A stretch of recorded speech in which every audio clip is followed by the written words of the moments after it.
Property అక్రమ కట్టడాలు ఇవన్నీ వైసీపీకి నిదర్శనం. అయితే వాళ్ళు ఇక్కడ కూడా ఆ విధంగానే ఒక పార్టీ ఆఫీస్ కట్టారు. అయితే మనం చూస్తుంటే వైసీపీ వాళ్ళు ఎప్పుడైతే ఏది చేసినా కూడా వాళ్ళు చాలా షో వర్క్ చేసేస్తారు.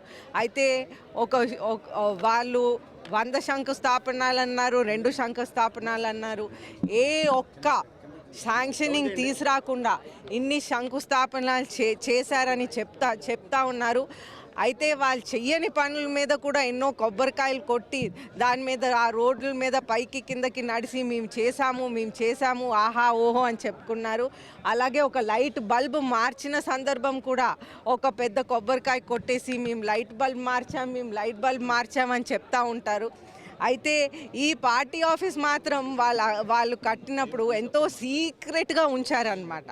అది ఎంత సీక్రెట్గా ఉంచారంటే ఎవరికి తెలియకుండా అలా